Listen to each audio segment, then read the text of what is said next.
Banyaknya kabar yang beredar mengenai konflik dan perpecahan dalam rumah tangga sempat membuat aku cemas dan berpikir, bagaimana sih caranya supaya rumah tangga itu bisa sehat, bisa bertumbuh, dan bisa langgeng. Lalu muncul ide untuk meminta tips kepada teman-teman yang sudah lebih dahulu berumah tangga. Dan inilah dia Garwoku Podcast, sebuah perjalanan untuk menemukan dan mempertahankan belahan jiwa.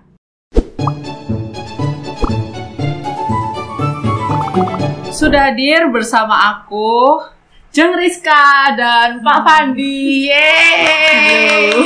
Terima kasih sudah menyempatkan diri untuk hadir di Garwoku Podcast, sebuah perjalanan untuk menemukan dan mempertahankan belahan jiwa.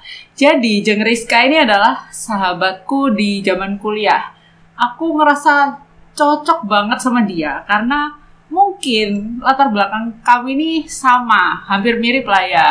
Sama-sama anak pertama, sama-sama tinggal sama nenek, maksudnya lama dibesarkan sama nenek. Lalu sama-sama punya adik yang banyak, ya lebih dari satu lah ya, sebagai anak pertama dan anak perempuan pertama. Jadi aku tertarik nih, gimana sih perjalanan Jeng Rizka setelah sekarang sudah menemukan belahan jiwa? Yes.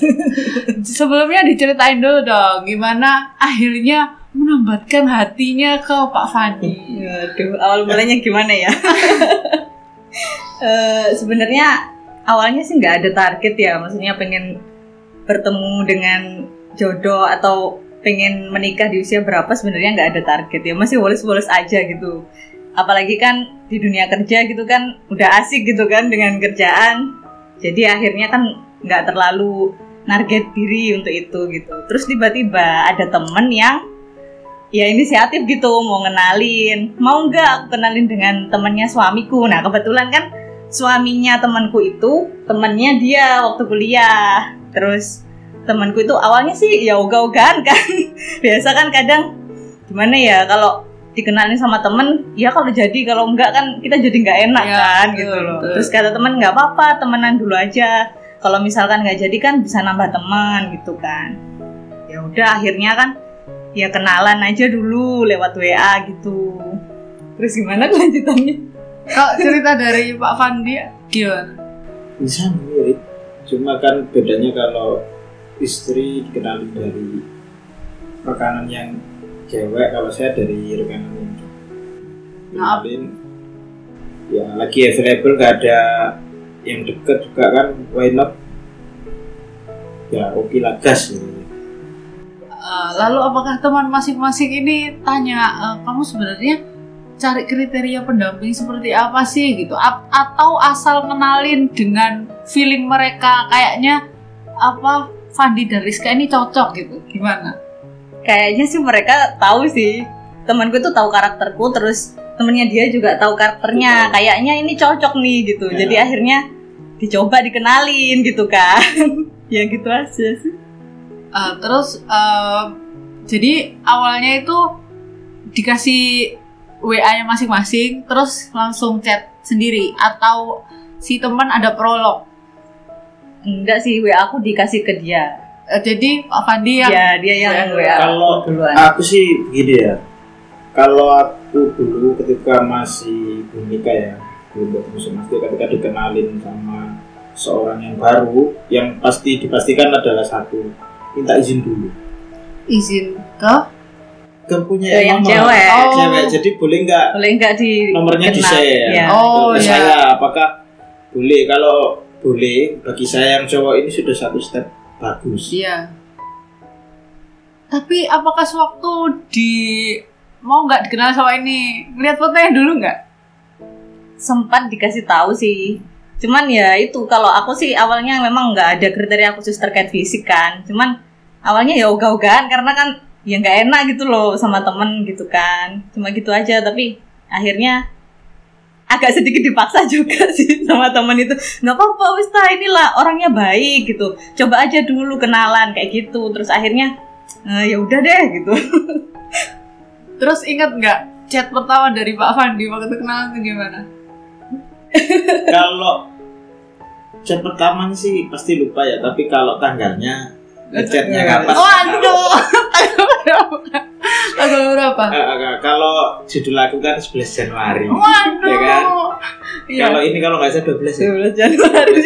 12 Januari 2020. Itu malah saya lucu ketika dikasih lihat, ini loh anaknya tuh. Dikasih lihat foto nih ya. Itu sebelum chat. Kenal ya.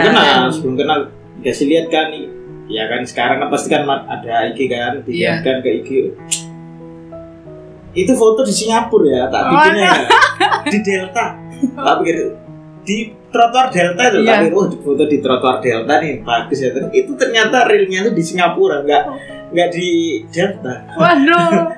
Lah itu taunya dari mana? Ditanya kan. Bagus ya fotonya di Delta.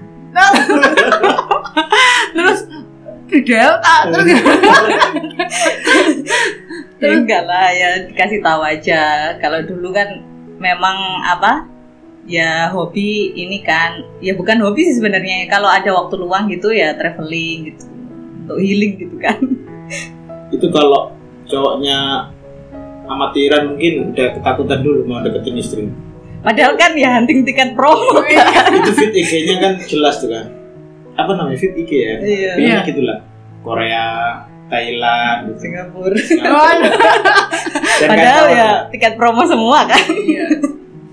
Lalu setelah chat berapa lama itu akhirnya memutuskan untuk berarti gitu. Sama-sama awal dikenalin itu keduanya sudah sama-sama tahu ya kalau yang dicari memang untuk serius, untuk pendamping, enggak untuk main-main atau gimana? Apa niat awalnya gimana?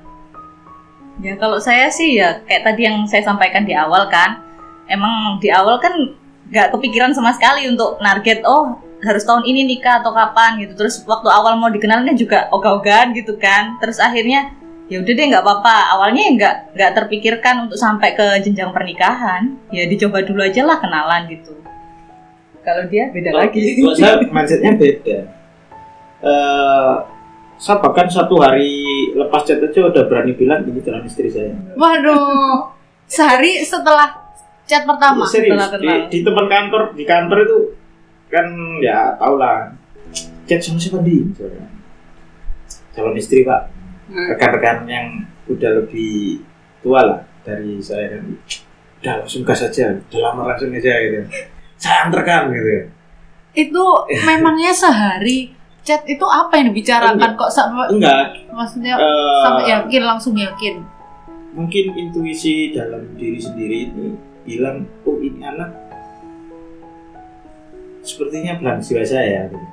Ya kita nggak pernah tahu namanya intuisi diri, feeling kita sendiri.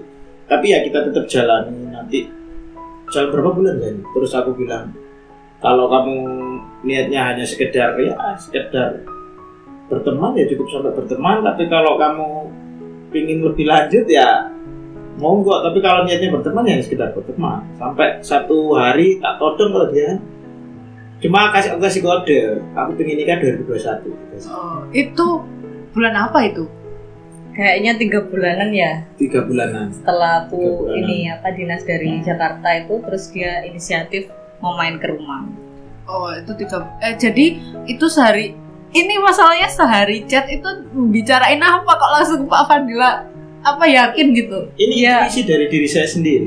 Tapi chatnya juga alurnya ikut aja sih, ngalir aja gitu aja sih. Maksudnya selama ini kan ya di usia kita kan ya pasti sudah beberapa kali kenalan dengan orang kan. Kadang kan ada yang obrolannya nggak nyambung atau gimana lah. Ini enggak sih, ya ngalir aja gitu. Terus ya dari pertama kenal sampai sekarang kayaknya tiap hari kita chat ya. Maksudnya nggak pernah sehari pun kita itu nggak ada komunikasi gitu, nggak pernah sih.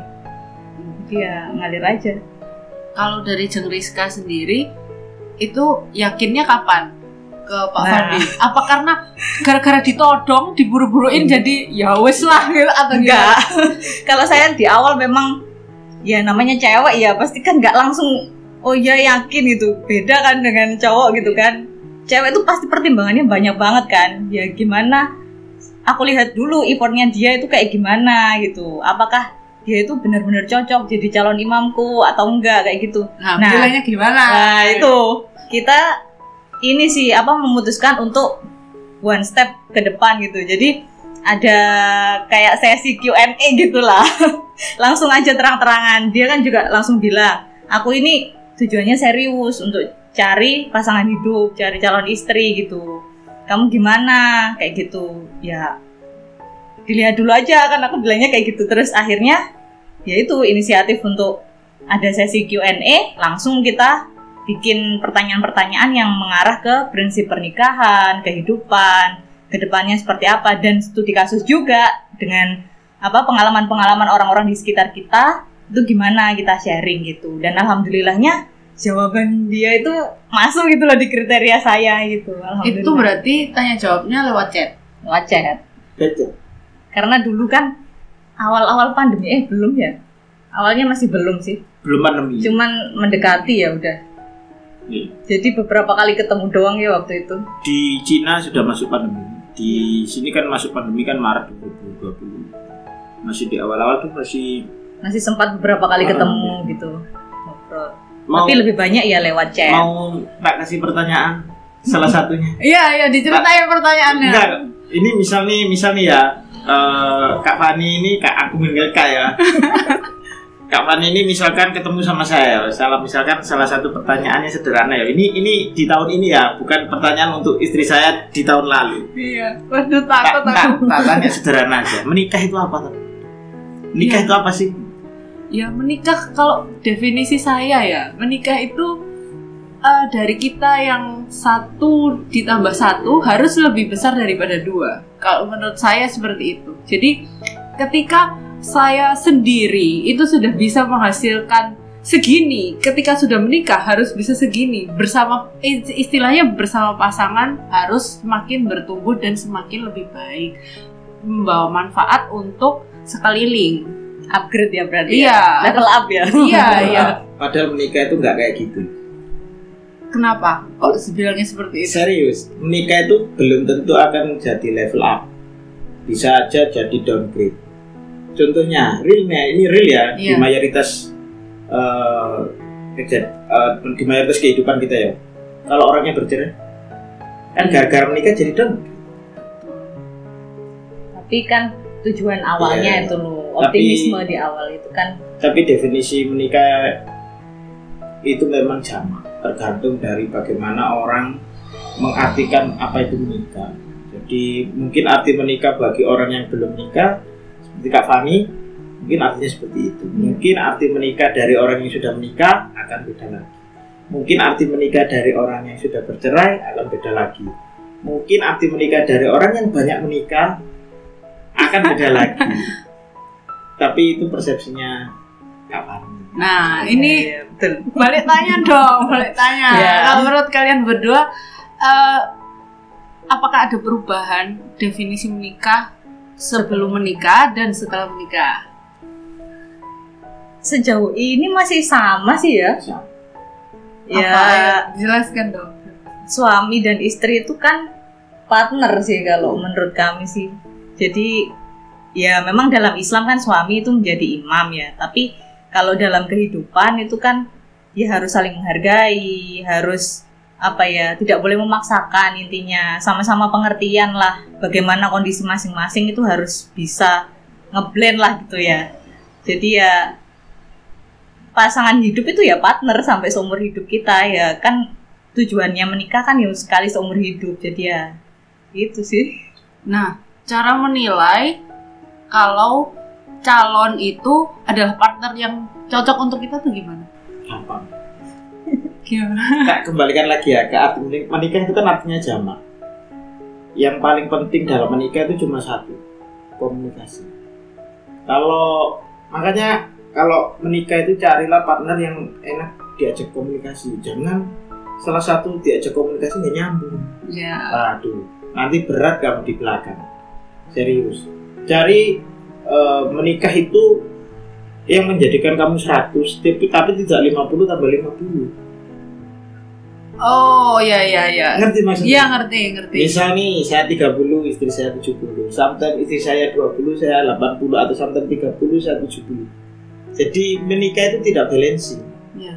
Tapi saling melengkapi. Saling menyesuaikan Ya, properti. kalau misal nih, contohnya ya, kalau misalkan saya marah, jangan sampai istri saya marah. Kalau istri saya marah, jangan sampai saya marah. Artinya harus proporsinya ini dinaik turunkan dan tetap yang paling utama komunikasi. Kadang komunikasi yang baik pun aja juga masih bisa ada bentrokan gitu. Tapi ini kan kalian kan tadi PDKT-nya kan lewat chat. Iya. Kan ada tuh orang yang di chat sama diomong, Aslinya. di chat, di telepon dan ngomong langsung itu beda. Nah, itu gimana? Kalau saya pribadi sih begini, ya saya menjadi saya nggak akan menjadi orang lain.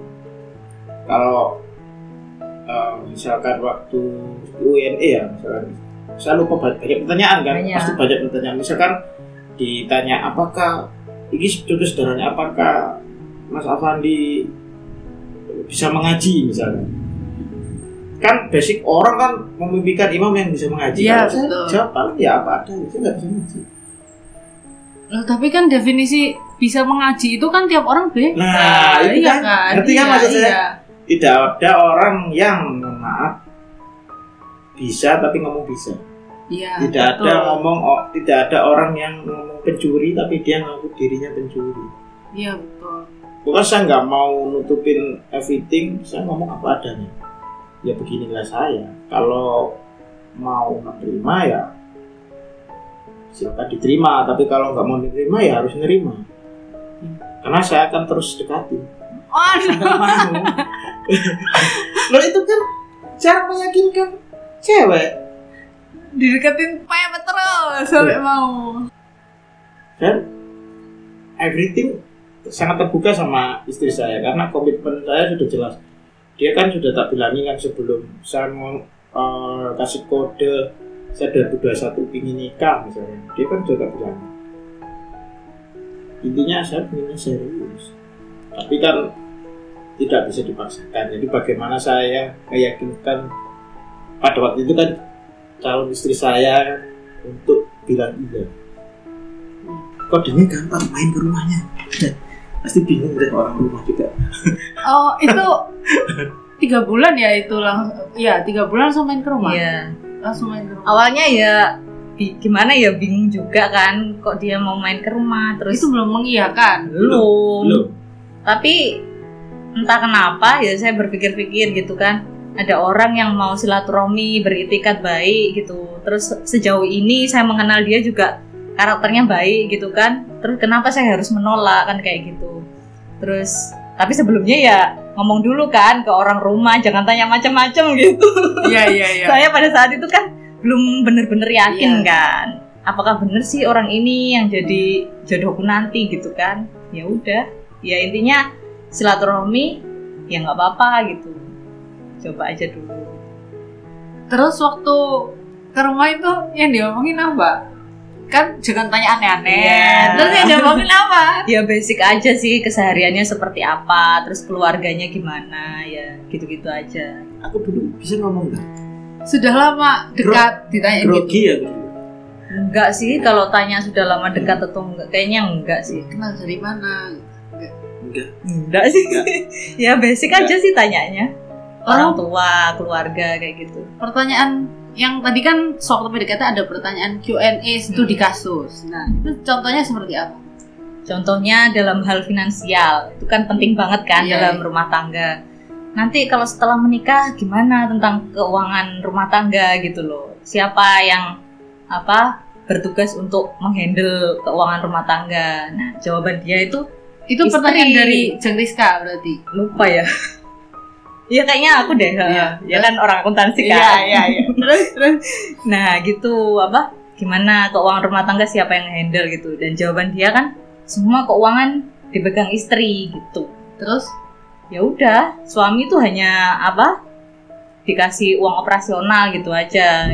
Dan dia prinsipnya juga nanti ketika sudah menikah seluruh aset juga atas nama istri kayak gitu. Nah itu kan ada rasa aman ya Iya, untuk iya. seorang istri gitu kan. Kalau terjadi sesuatu kan kita aman gitu kan, ya kayak gitu. Lah berarti gajinya Pak Fandi semuanya langsung diserahkan istri Tidak. atau bagaimana? Tidak. Gimana? Seperti yang dibilang, saya hanya mungkin pegang sedikit untuk operasional. Ya untuk operasional aja memakan. Oh berarti dari gajinya itu dikurangkan operasional baru sisanya diberikan istri. Iya. Lalu istri ini kan bekerja. Lah Iya. uangnya istri gimana? Ya Uang istri untuk istri dong. Terserah. Tapi sewaktu PDKT itu tanya-tanya tentang gaji nggak sih? Ya kita terbuka sih. Terbuka. Itu- Kalau aku sih gampang. Dia ngasih lihat apa namanya? NPWP, NP. NPWP, Bukti potong. SPT, ya bukti potong Bukti potong. SPT itu kan kelihatan kan, Iya. unsur gaji-gajinya itu berapa, sampai pajak yang dibayar juga berapa kan kelihatan. Kelihatan Ya semua. itu, sudah 1 tahu. tahun income total tahu kan? Itu berarti waktu PDKT sudah tahu ya? Sudah tahu. Tahu, Sudah tahu. iya.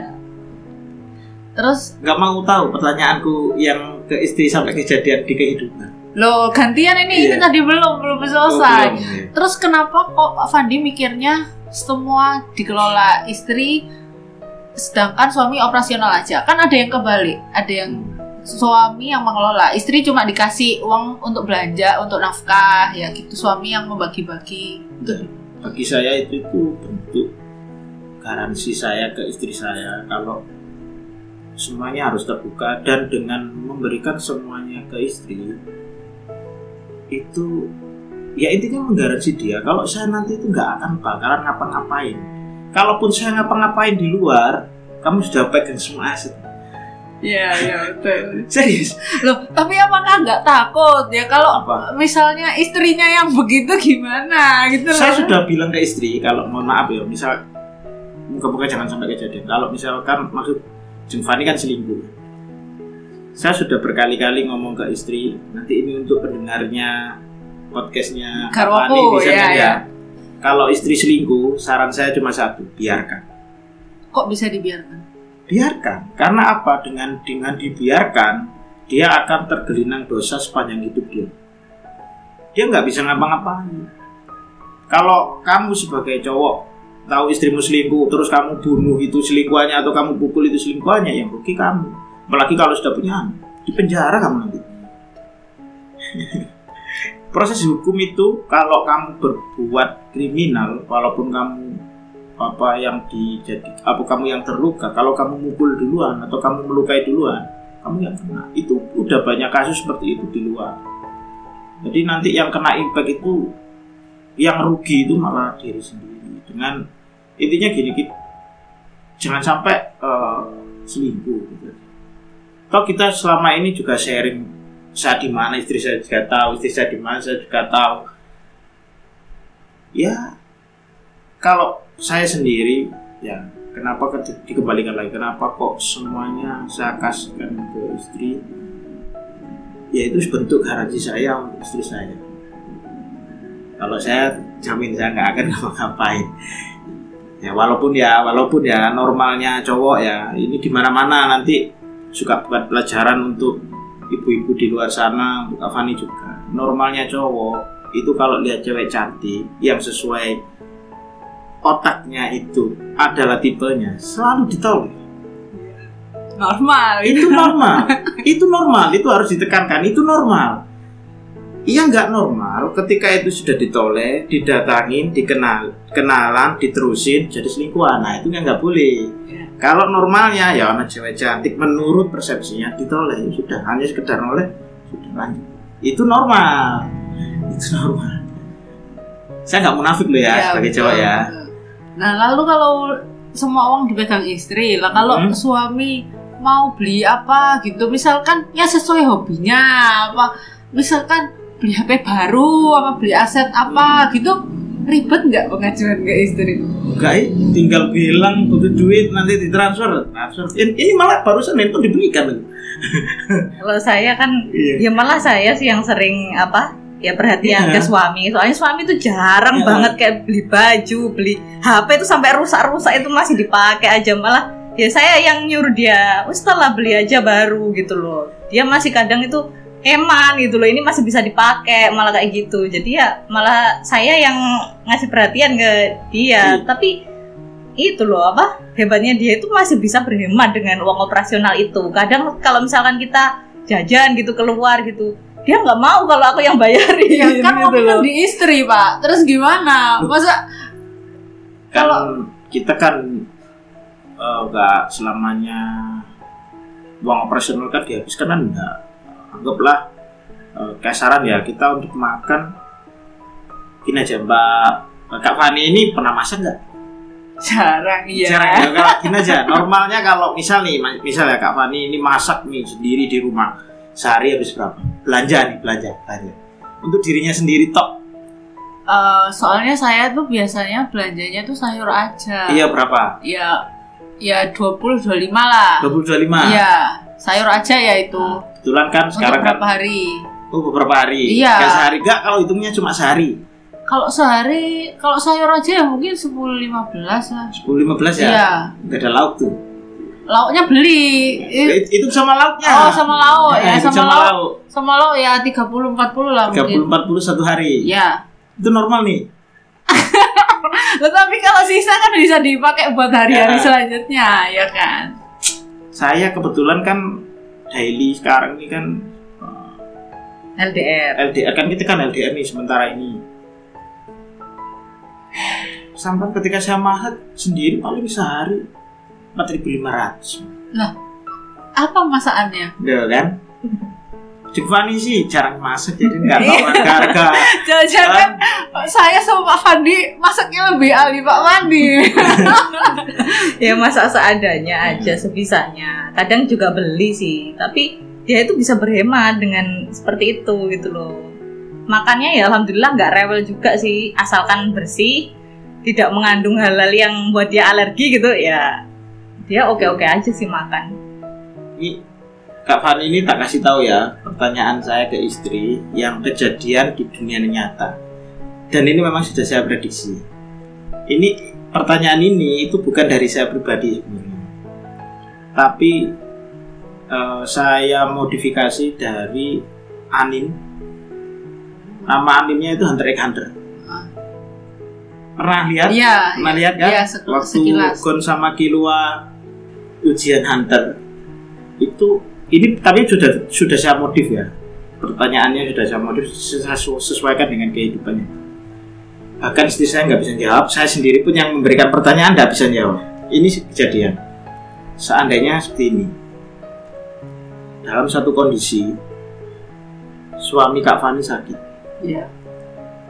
Dalam satu kondisi ibu Kak Fani sakit. Mana yang Kak Fani pilih? Ya, maksudnya dua orang yang terpenting dalam hidup saya sama-sama sakit. Lalu mana yang dipilih? Sebagai wanita dengan kondisi saya. Dengan kondisi Saya pilih suami. Ya, Iya. sama saya juga gitu. Karena kita kan mikirnya kita masih punya adik-adik Ya, kan. sama ini. Aku juga Sama. mikir gitu. Lalu, hal itu kejadian di diri saya. jadi yang awalnya iseng-iseng ditanyakan. Bukan iseng-iseng, itu memang sudah saya intuisi. Iya. Sudah saya modifikasi, sudah saya balancekan di kehidupan. Intinya tidak akan bisa ada jawaban. Tidak ada yang bisa kamu pilih. Terus waktu Tapi ada garis pembatasnya ya. Kalau kamu dalam kondisi perekonomian yang luar biasa baik, iya, masih bisa kamu pilih. iya, Caranya bagaimana? Masukkan di rumah sakit yang sama. iya, Satu ruangan iya, di kondisi yang sama. Tapi itu kalau dalam kondisi perekonomianmu yang sangat baik. iya. Dan Satu kota, iya dan toh? bukan. Dan kondisi penyakitnya itu memang Memungkinkan. Memungkinkan. Iya. tapi pada konseptualnya jawabannya itu tidak ada yang bisa kamu pilih. Itu kalau sudah kejadian real, mungkin kamu hanya bisa menangis. Dalam satu sisi, kalau kamu memilih suamimu, ini sebagai cewek ya, kamu meninggalkan ibumu. Iya. Kalau kamu memilih ibumu, kamu meninggalkan suamimu. Walaupun kamu punya saudara, walaupun kamu punya tante, paklik, dan semuanya,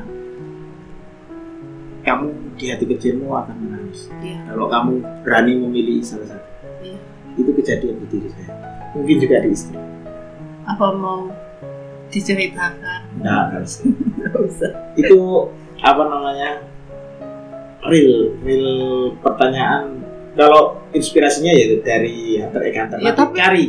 Tapi ya jadinya takut loh ya. Kalau itu maksudnya pertanyaannya takut jadi kejadian itu gimana? Ya memang di dalam kehidupan itu kan ada badai-badai yang harus dilalui, ada badai yang kecil, ada yang besar.